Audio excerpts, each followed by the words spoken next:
Hola, buenas tardes. Mi nombre es Shirley Solano Moya. Soy estudiante del curso de política criminal. Es un orgullo pertenecer a la carrera de ciencias policiales, en el cual me desempeño. Mi función es ser oficial de policía. Mi exposición es la siguiente, es sobre la política criminal, en la cual, como medio de introducción, vamos a hablar un poco sobre lo que es la política criminal, la cual es una política pública. En esa política pública, sabemos que lo que ella quiere es cómo se hace, se da, la forma en que se da el delito. Se refiere mucho a lo que es la criminalización. Eh, Vamos a hablar también de la política urbana también, que existe, ¿verdad? Sin más preámbulo, vamos a dar inicio a este video, el cual espero que sea de su agrado. Y sin más preámbulo, vamos a empezar. Voy a tomar asiento para hacerlo mejor.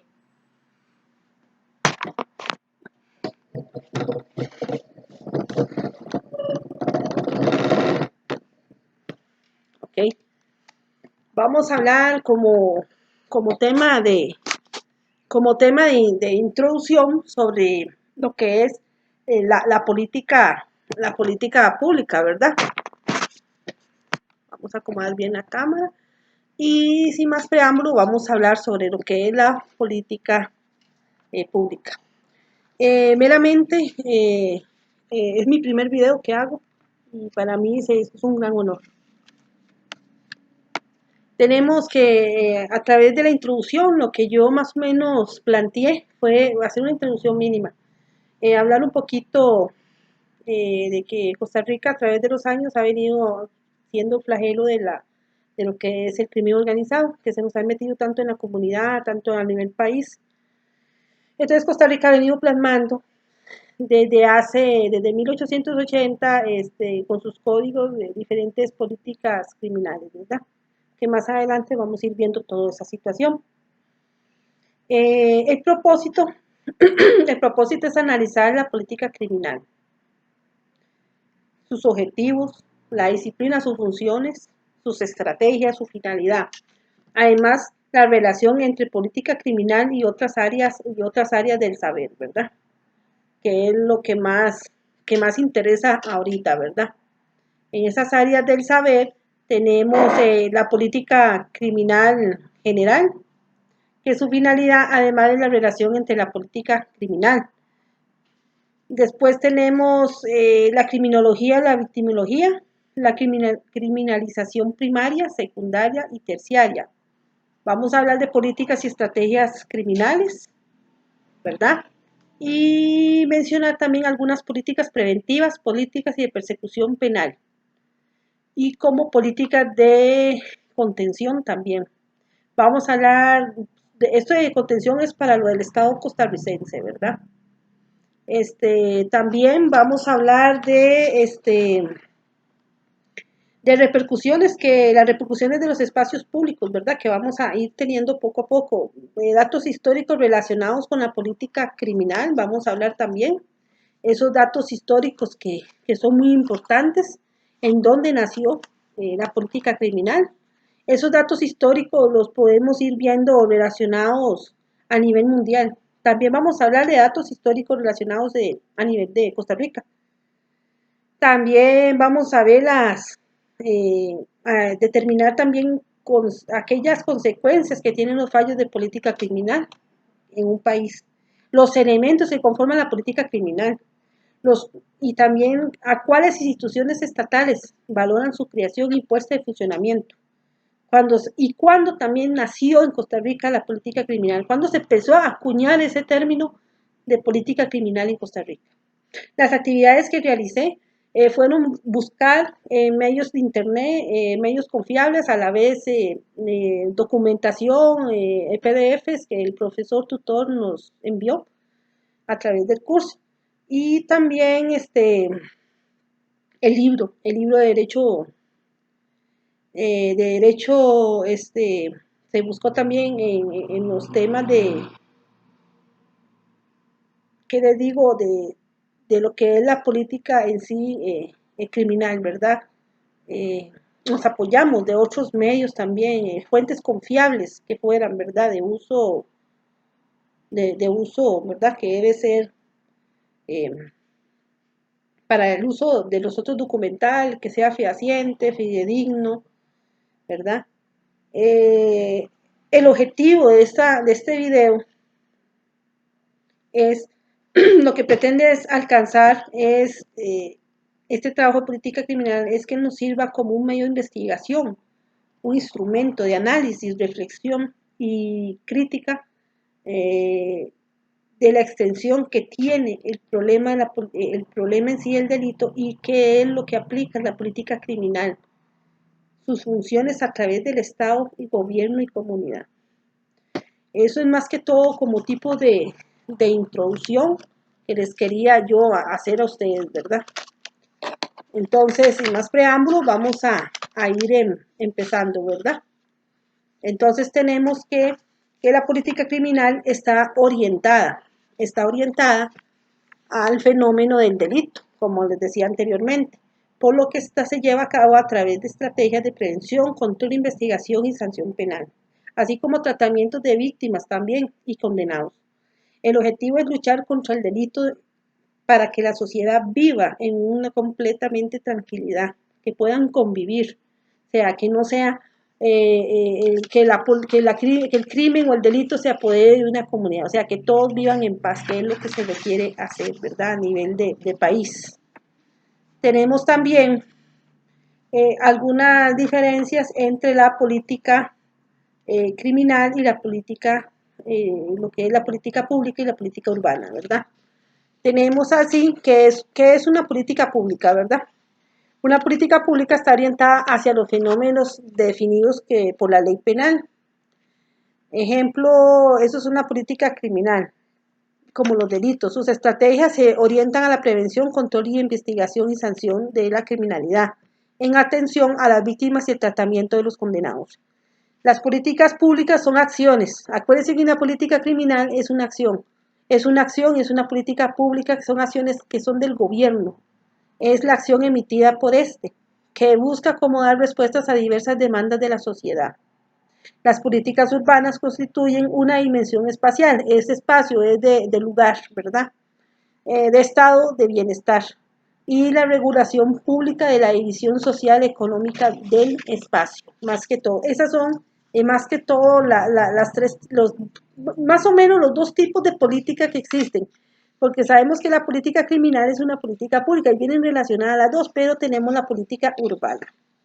El objeto de estudio es la lucha contra el delito, combate la criminalidad, para que la sociedad sea un medio en donde todos puedan convivir y confiadamente y hacer referencia al sistema judicial penal, que cada uno de los cuerpos que lo componen hoy en día se regula con represiones, prevención del delito. Ahí vemos que la represión la maneja el organismo y la prevención la manejan lo que son las policías administrativas. Podemos mencionar como ejemplos, así como tratamientos y consecuencias del delito y la reintegración del criminal hacia la sociedad. Es una política con el objetivo es la reinserción del condenado hacia la sociedad, a nivel familiar, a nivel laboral. Es una disciplina valorativa encargada de establecer instrumentos adecuados para llegar a cabo la prevención de la criminalidad, y la misma es el puente entre la criminología y el derecho penal, ¿verdad? Tenemos también que las funciones de la política criminal vienen siendo el estudio de la realidad del delito, que es realizar un estudio científico del fenómeno criminal que intenta prevenir. O sea, ¿a qué nos enfrentamos? Estudio del mecanismo de prevención del delito tenemos también. Dice que, ejemplo, de lo que yo le di, dice que existe el anti-delitium, el post-delitium y el otro post-penitenciarios. Para mi idea, para lo que me quedó a mí, es que el anti-delitium es andar antes, es la prevención del delito. Y ya lo que es, perdón por la bulla, ¿verdad? El post-delitium, además, es los instrumentos procesales, sancionatorios y de penitenciarios, que son las ejecuciones de la pena que van los que son condenados.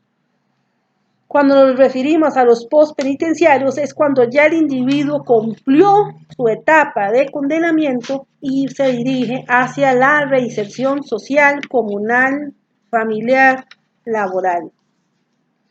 Tenemos también la crítica a la legislación penal. Esa es la que se encarga de hacer toda la crítica de todos los artículos. Ahí ellos lo que pasan es viendo a ver si la ley sirvió o no sirvió, o si vamos a derogar este artículo y lo hacemos de nuevo. O lo utilizamos como base para mejorar ese artículo, ¿verdad?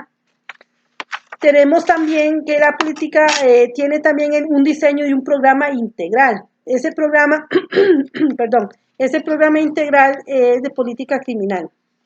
¿Ok? Ahí vamos a ver la decisión del criminal, del político criminal. Es cuando se diseñan estrategias de prevención para establecer los objetivos y estrategias para la prevención de la criminalidad. Es cuando ya se rediseña un programa para la atención tanto, ahí entraría tanto del condenado como la víctima, ¿verdad? Entonces lo que quieren es hacer un sistema integral, que todos se apoyen, todos con todos, ¿verdad? Hacer un eslabón, hacer una mera causa para la atención de la política criminal. Más que todo a nivel se maneja de fuerza pública y otros entes del Estado en donde se hacen es como hacer una situación de cómo llevar y enfrentar el delito. Ejemplo, Fuerza Pública a veces maneja información y se la pasa al organismo y a nivel integral con las municipalidades, con su policía municipal, hacen un operativo y lo montan y ahí es donde se lleva la consecución de esa acción. Entre los objetivos estarán marcados por un paradigma de respeto a los derechos fundamentales, alcanzar la prevención de la criminalidad. Más que todo ahí lo que se refiere es a los derechos fundamentales que sabemos que es la vida, la salud, la educación.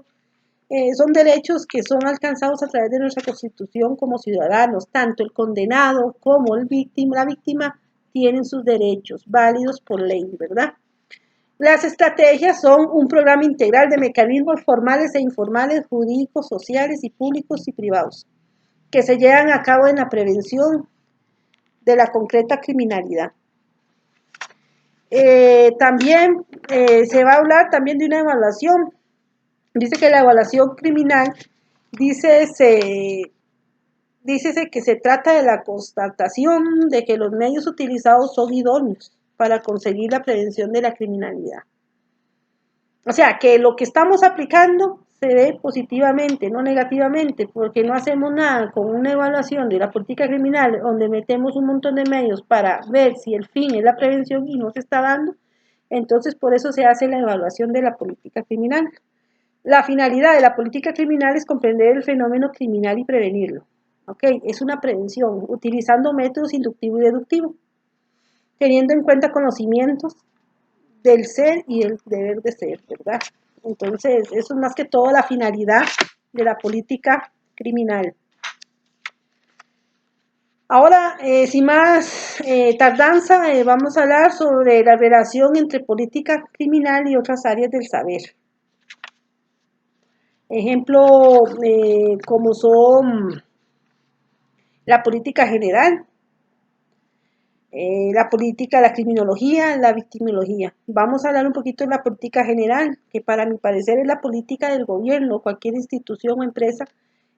Son nuestras declaraciones y guías en la dirección por la cual se definen los criterios.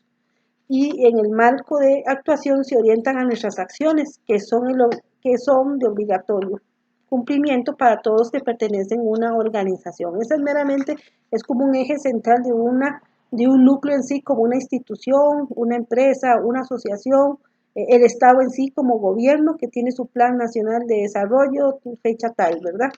Entonces, entre la política criminal, la criminología y la ciencia penal, dice que es la que estudia los aspectos del fenómeno del delito. La dogmática penal estudia Esta dogmática penal es la que se aplica y explica a las normas posesionales cuando sean las conductas consideradas atípicas del modelo de la política criminal. Acuérdense que lo atípico es en contra de lo típico. El atípico está en contra, ¿verdad? Es negativo. Podemos hablar que también la política criminal tiene como un objeto prevenir, permitir la mejor elaboración del derecho positivo y orientar al legislador a la creación de mecanismos idóneos para el combate del delito y el funcionamiento delincuencial, ¿verdad? Tenemos que la política y la criminología, entonces, al tener esos dos componentes, la relación que existe es que la criminología y la política son tomadas como disciplinas accesorias y subordinadas al derecho penal. Ambas son un eje central de lo que es el derecho penal.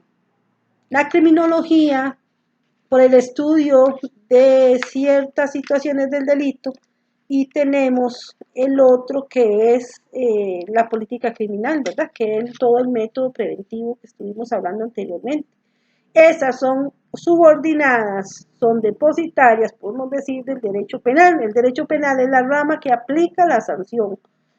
Dice que la criminología va a dar más o menos datos acerca de la criminalidad de la política criminal, conjunto de medidas elaboradas para reprimir y prevenir la criminalidad, la cual se va a expresar al sistema penal. Al sistema penal es el derecho penal material o el proceso penal y derecho penitenciario o ejecución de la pena. La victimología se ocupa de la víctima y bastantes luces sobre la criminalidad y la prevención de la misma.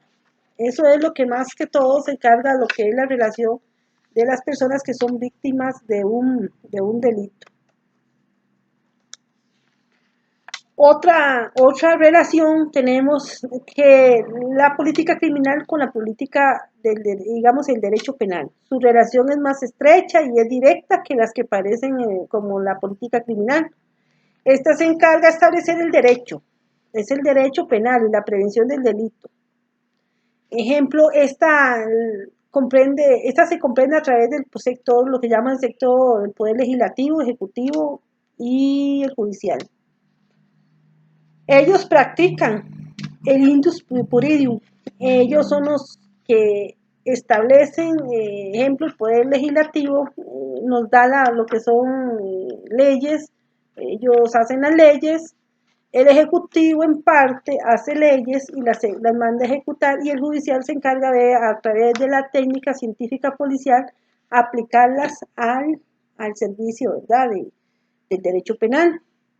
Entonces, cada órgano tiene su componente, ¿verdad? Mientras tanto, el derecho penal, que es el que recibe, procura de una correcta interpretación de las reglas jurídicas. O sea, esos poderes los hacen todas las reglas, las leyes, y el derecho penal se encarga de distribuirlo, de ponerlo en práctica, de aplicarlo a sancionar con penas o sanciones, o en su caso, si fuera un delito de un joven, penas sancionatorias educativas de seguridad. Tenemos otra hermandad, ahí podemos decirlo, como la política criminal y la delincuencia juvenil. Eso más que todo viene siendo como desde el el siglo pasado, que cuando se implementó lo que fue la Ley de Justicia Penal Juvenil, dicen que es el cambio por la seguridad ciudadana más bien, perdón. El término de seguridad pública tiene un mismo sentido. El Estado prevé de los ciudadanos de las garantías necesarias para la protección de sus bienes y propiedades. Más que todo, eso se da más cuando estaban los famosos chapulines, ¿verdad? Que ahí fue donde más que todo se vino creando la ley penal juvenil. Pero recordemos que la ley penal juvenil, para la delincuencia juvenil, existe una ley que es penada y en la cual tiene medidas de seguridad socioeconómicas y de inducción hacia la comunidad. Porque lo que quiere esta ley es prevenir que ellos no caigan al flagelo de las instituciones correctivas penitenciarias, para que ellos no vayan aprendiendo ciertas situaciones ahí de de mañas que aprenden en los centros penitenciarios. Anteriormente, a principios, yo les hablé a ustedes que íbamos a hablar también de lo que corresponde, lo que es la criminalización primaria, secundaria y terciaria. Para empezar, sin más preámbulo, podemos decir que la primaria corresponde a los mecanismos, producto de las normas penales. Es lo más importante, es donde están ahí todos los reglamentos que el ser humano tiene que saber que existen, ¿verdad? Un código procesal penal, etc. Las secundarias corresponden al proceso de aplicación de las normas penales o el proceso penal. Tenemos las terciarias, el proceso de ejecución de la pena y de las medidas de seguridad. Esas medidas de seguridad, decimos de que ahí es donde entra mucho lo que es la ley de justicia o ley penal juvenil, ¿verdad? En esa podemos decir que entraría en la terciaria, ¿verdad? Tenemos políticas estatales de criminales, ¿verdad? Más que todo, entre esas políticas estatales criminales existen las políticas de prevención del delito, conocida como la prevención de la delincuencia, con un intento de reducir los delitos y disuadir los delincuentes, aplicar la ley y mantener la justicia penal. Unos ejemplos que yo traté de pensar y hacer que pueden ser que calcen en esta política preventiva del delito es aplicar diferentes estrategias preventivas como retenes policiales, patrullajes menores de 20 kilómetros por hora, monitoreos de parques y comunidades, lugares específicos con problemas marcados. Lo que tenemos es, cuando están esos problemas marcados, tenemos lo que es el mapa calor a nivel situacional y la aplicación de programas de seguridad ciudadana de una manera integral, fortaleciendo el binomio policía-comunidad. Trabajar con grupos vulnerables e incapaces de la sociedad. Para mí eso es una política preventiva del delito, es prevenir, ir antes del delito. Políticas de prevención penal, dice que ella es un trabajo de mera generosidad, profesionalismo involucrada a personas e instituciones que brindan la cooperación y construir la celda efectiva en una respuesta efectiva a la sociedad. Entonces, también tenemos las políticas de contención del Estado, entre esas, que esa es otra política estatal, tenemos que había una vez, hubo un diplomático llamado George Canning que definió que la contención global como una política adaptada en los Estados Unidos, en cara a la Unión Soviética, ¿verdad? Cuando hubieron problemas de la Guerra Fría, vamos a hablar, durante los primeros años de la Guerra Fría. Algunos ejemplos que yo traté de traer a nivel país y a nivel mundial, pero a nivel mundial tenemos que una política de contención tenemos que es la Guerra Fría, la famosa cortina de hierro que se formó también, el muro de Berlín cuando se hizo, y lo que tenemos entre nuestro país como políticas de contención, ahorita con lo de la pandemia tenemos las medidas como son el distanciamiento sanitario, la restricción vehicular y el aislamiento de salud, que esas son políticas de contención y la restricción vehicular para que se baje un poco lo que es el mero contaminación de la salud del ciudadano, ¿verdad? Es contener. Esas políticas es decir, un alto, contengamos mientras pasa la oleada grande y bajan las aguas y podemos prevenir más situaciones agravantes. Vamos a hablar un poco de lo que corresponde a los recuperación de lo que son espacios públicos. Esa recuperación es urbana o rural. Es de un lugar que antes fue destinado para un uso común, llámese en parques, llámese en, ¿qué les digo? Un centro de diversiones, ¿verdad? Además, comprende un conjunto de acciones enfocadas para integrar las sociedades y embellecer diferentes regiones. Sus labores incluyen un mantenimiento de espacios y de reinventación en los mismos para brindarles nuevos propósitos reformados. Ejemplo, cuando Fuerza Pública trabaja con, digamos, con los que son espacios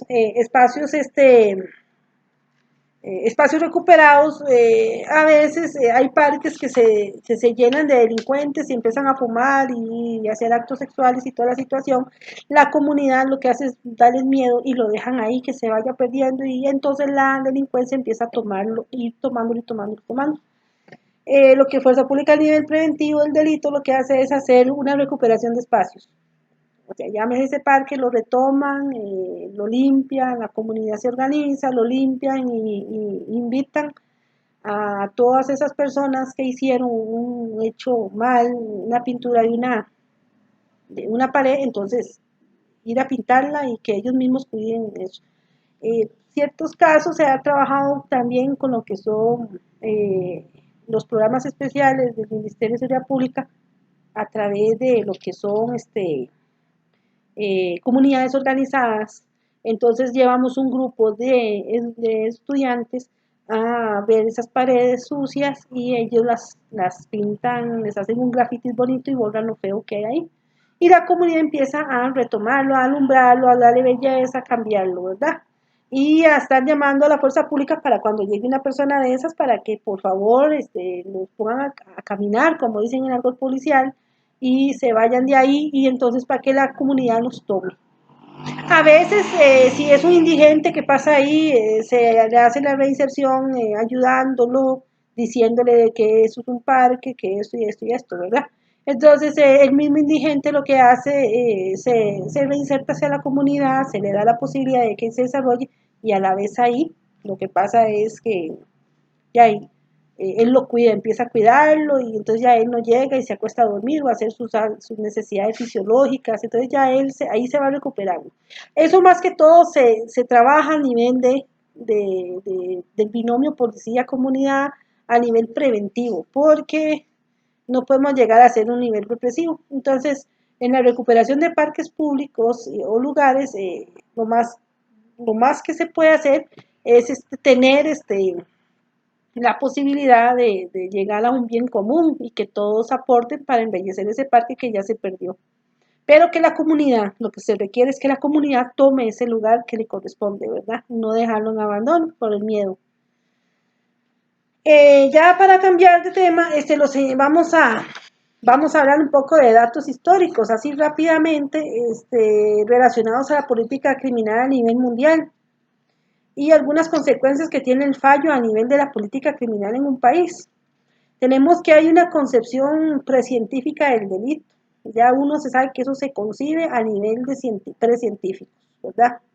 A nivel de, que digamos esto podemos decir a nivel de las primeras personas que fueron las primitivas que vivieron en el mundo, las formas de reaccionar contra el delito fueron como cuando se infringían las leyes indistintamente. Primero, o sea, podría haber una venganza privada, el individuo o sus parientes cuando recibían una enfrenta podían hacerse la justicia, se acuerdan la justicia sobre sus propias manos. En segundo lugar, el sistema talonial, hablamos, cuando no existía el poder constitutivo, o sea, no había una constitución, por lo que respondía al ojo por ojo y diente por diente, o el famoso, la ley del talión, podríamos decir. Eh, Ahí encontramos un código, el código Amaru Davi, algo así se llama, 1905 antes de Cristo. Imagínense qué primitivo antes. Esa es la ley de las 12 tablas en la legislación mosaica, se llamaba así lo que yo entendí. Dice que en tercer lugar, esa de la red mosaica, después se encuentran algunas sociedades de sistemas composicional. Esto es sancionado por el autor y con la compensación de la ofensa delictiva, con el pago de especies y dinero. Va implementándose, ahí ya empieza a llegar al tiempo de Cristo y se va implementando la religión judea cristiana que se asienta en una representación del delito asociado a Dios, pero y el delito y el pecado. Es ahí es cuando nace lo que ya empieza a andar Jesucristo en la tierra y empieza a dar que sí, que lo del César es del César y lo de Dios es de Dios. Entonces ya ahí vuelve a ver la concepción del delito como un pecado, ¿verdad?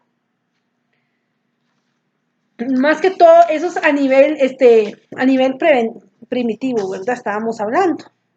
Tenemos a nivel de concepción liberal, digamos, ya a nivel de la concepción liberal, entonces tenemos que marcar el estudio del inicio de una manera asistemática, ¿verdad?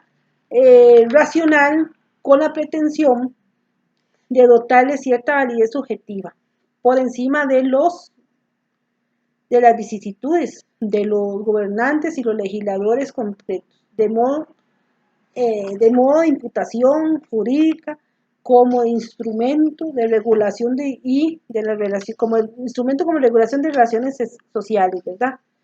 Tenemos la concepción positivista del delito. Ahí entra lo que es lo llamado la defensa social. Movimientos sociales, ya eso es en el siglo XIX, estamos hablando. Acuérdense de la huelga de los brazos caídos. Ahí, a nivel de movimientos sociales, a fines del siglo XIX y la lucha de los trabajadores por los derechos de carácter colectivo. Ejemplos tenemos la lucha a través del sufragio universal, derecho de asociaciones, derecho de la huelga, derecho de reuniones, derecho a un trabajo digno, derecho al sufragio. Ahí, al pedir todos esos derechos constitucionales, ahí es donde se da un factor. ¿Qué se da ese factor? El de defensa social. Ahí es donde nace en el puro pleno finales del siglo XIX. Es donde yo digo que ahí empiezan a nacer más que todo las constituciones políticas de cada país. ¿Por qué? Porque ya ahí se da lo que es las luchas sociales de todos los individuos válidos por sus derechos, ¿verdad? Fundamentales como individuos, ¿verdad? Que de su sociedad. Tenemos también el positivismo criminológico, que es una concepción centrada al hombre delincuente. Ya después del siglo XIX, cuando se vino lo de las depresiones y la huelga de brazos caídos en diferentes partes del país, de países, se viene el siglo XX, nace el positivismo criminológico. Ese se dio lugar en reformas muy, muy importantes del derecho positivo, como la introducción de medidas de seguridad y prácticamente a todos los códigos penales, instaurando así la doble vía del sistema de sanciones y dotándolo de la sanción penal en un fin hasta entonces desconocido. Un ejemplo tenemos la responsabilidad penal, ya cada quien se responsabiliza por lo que hizo, sancionatoriamente se le aplica el Código Penal. El positivismo también jurídico dice que es del delito concebido por la infracción de la ley. Hubo dos vertientes, entre ese positivismo jurídico hubieron dos vertientes muy distintas que responden a dos corrientes de pensamiento. Una es positivista, en la que el lado del desarrollo positivo se observa como objeto de estudio los fenómenos del delito y la delincuencia. Un ejemplo es una infracción a la ley. Ahí podemos hacer, de ejemplo, que llegó una infracción a la ley y levantó un señor, lo levantó, lo mató y se fue y se dio a la puta. En manejar en forma temeraria, ya eso más que todo vienen siendo también como delitos menores, ¿verdad? De infracción menores. También tenemos la valoración del positivismo jurídico para la concepción del delito. Hay posiciones inminentes de la norma penal en las que el intérprete no sale de ella, ¿ok? Y se utiliza solo una lógica deductiva para determinar la validez, que es considerada la validez de la legitimidad. Posiciones trascendentales en la norma penal también hubieron, tratando de indagar en trasfondo, reconociendo su función social de la regla de la solución de conflictos. Además se inaugura también lo que se ha denominado el formalismo jurídico en nuestra disciplina, ¿verdad? Entonces, toda esa valoración es del positivismo jurídico para la concepción del delito. Tenemos el neocatismo, se llama el neocantismo, que son las bases metodológicas para la vinculación entre la realidad y el valor. Un ejemplo, tenemos ahí las ciencias naturales y las ciencias del espíritu.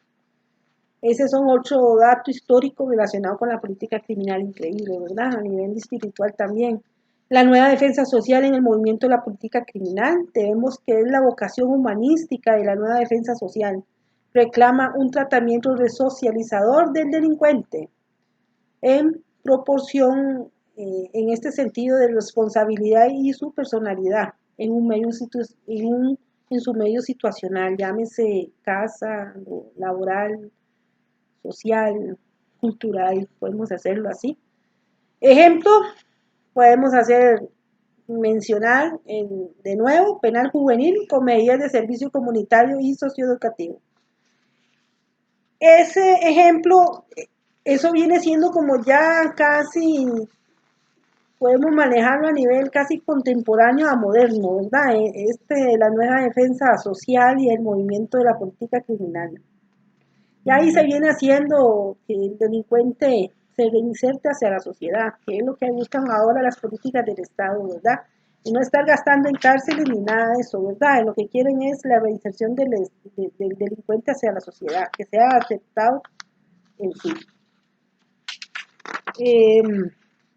Tenemos también que a través de la época actual, a través de una concepción de funcional del delito. Desde el plano político, después de la Segunda Guerra Mundial, más o menos, dice la concepción del Estado, estuvo a nivel social, del derecho, su origen, un híbrido compromiso entre dos grandes corrientes, el pensamiento liberal y el pensamiento socialista. El desarrollo del Estado social se torna el estado de bienestar. ¿Se acuerdan del Estado benefactor? Que todo era para bienestar del ciudadano, benefactor, beneficia, y ahí viene brincando lo que es el lado de las garantías sociales. En los países del capitalismo central y postindustrializados que conllevan una serie de transformaciones en el sistema jurídico. Consecuencias que tiene un fallo de una política criminal en un país. Como consecuencia, yo más o menos me acuerdo, podemos decir también, dice, bueno, que el derecho penal de un Estado de derecho no se puede dejar de esforzarse por mantener y perfeccionarse. Y las garantías de los ciudadanos como límites reductores, como otra forma que pasaría a liberar el poder punitivo irresponsablemente y ocasionar la pérdida del Estado del Derecho. Ahí podemos decir que uno de los ejemplos claros ahí se puede dar es una pérdida de reglas de convivencia ciudadana. Podemos perder el desarrollo de los derechos fundamentales de cada individuo, sea delincuente o no. Podemos decir que no se podría establecer los objetivos y estrategias para la prevención de la criminalidad por parte del Estado.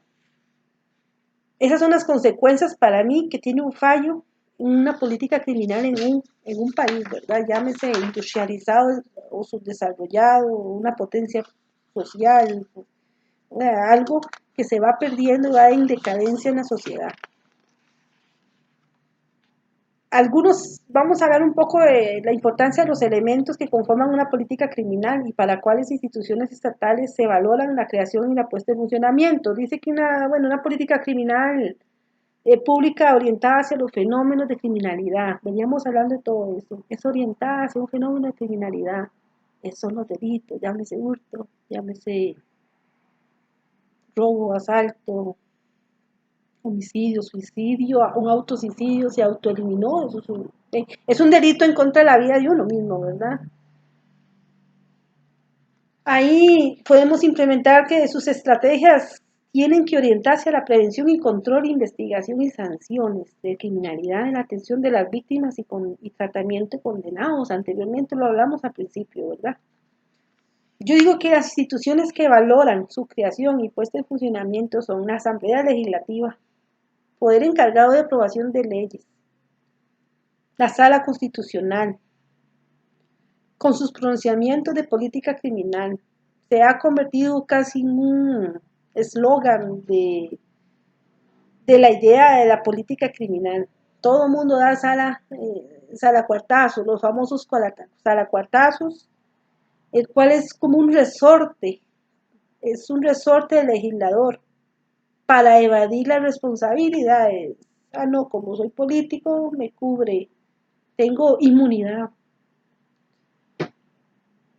Podemos decir que ese político evade la responsabilidad jurídica, política, de pronunciarse sobre el tema. Ellos se quitan, como dicen en Son Charles, con eso, ¿verdad? Con la sala cuarta, vaya a la sala cuarta y lléveselo abajo. Mete un habeas corpus, meta un X situación, ¿verdad? Eh, Viene la sala tercera. Digo que la sala tercera es otra institución de la Corte Suprema de Justicia. Ha tenido un rol fundamental en la política criminal. Ha jugado un papel muy importantísimo en la limitación de institutos, como el criterio de oportunidad regulado, impidiendo al Ministerio Público aplicarlo. También ha tenido interpretaciones muy restrictivas en temas como los de antijuricidad material. Ellos más que todo cumplen sus funciones, pero a veces se llevan abajo lo que más que todo lo que es sancionatorio por las penas del delito. Tenemos el famoso Ministerio Público, en el cual en la determinación de la política de persecución penal, él es el que lleva y trae, viene y pone a los delincuentes a caminar o a encerrar. Ellos son los que determinan a través de sus fiscales y sus jueces, el Ministerio Público. Vemos el otro lado de la moneda, que es las víctimas, que son todas aquellas personas que tienen que acudir a un sistema de justicia, llámese penal, ¿verdad? Y reclamar su protección por el Estado, frente a la comisión de un hecho delictivo que tuvieron ellos hacia ellos.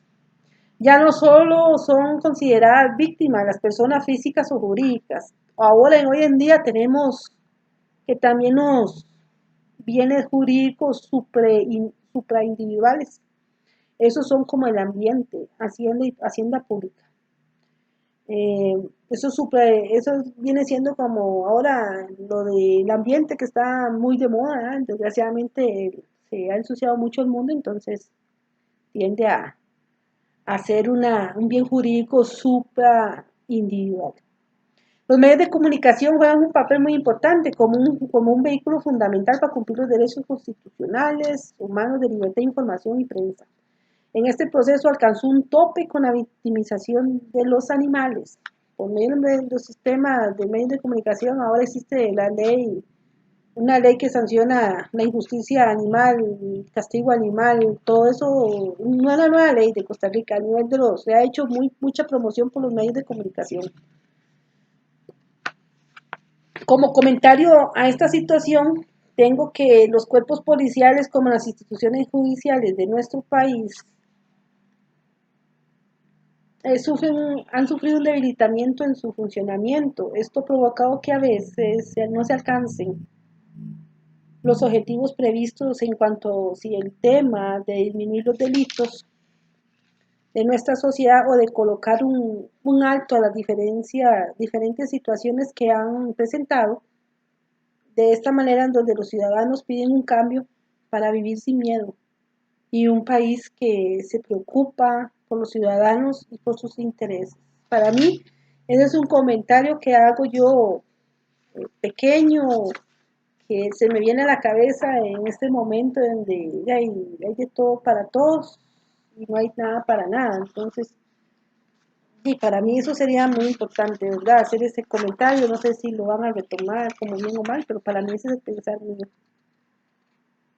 Ya para ir finalizando, debemos debemos incluir, hablar un poquito el último tema. El último tema, cuando se inició o se acuñó el término política criminal en nuestro querido país. Así remotamente y rápidamente, porque se me hizo largo, 45 minutos es demasiado, mucha hablada, pero ejemplo, algunos antecedentes del Estado social costarricense.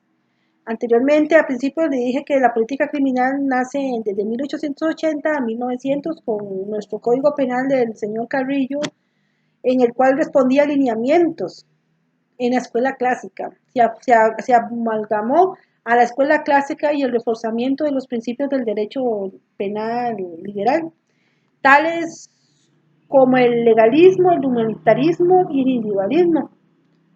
Después, también dio una deportación, consistía en unos ejemplos de la deportación que consistía llevar al delincuente a la isla del Coco, un ejemplo, hacer trabajos penosos, forzados, y que la pena del presidio consistía en la obligación de permanecer y trabajar forzadamente en la isla San Lucas. Todos recuerdan de la famosa isla San Lucas. Parte de esa inoculación, porque para llamarlo así es una inoculación del delincuente, consistía en la inhabilitación de cargos públicos cuando él salía de cumplir su pena, de derechos públicos y profesionales titulares en forma perpetua. O sea, que nunca más iban a poder ellos ejercer de nuevo un cargo político público, ¿verdad?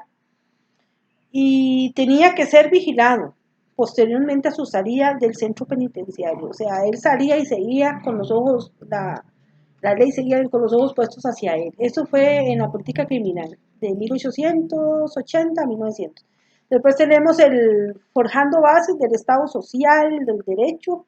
Esa política se dio entre 1900 y 1940. Dice que ahí se agarró tanto de la tesis del famoso Lombrosio y la antropología cultural fueron vistas como las soluciones del delito. Pues se acuerdan que por medio de la cara, de las fisionomías de la cara, se decía si era un delincuente sí o no, o era un demente, o por qué actuaba de esa manera, etcétera, ¿verdad?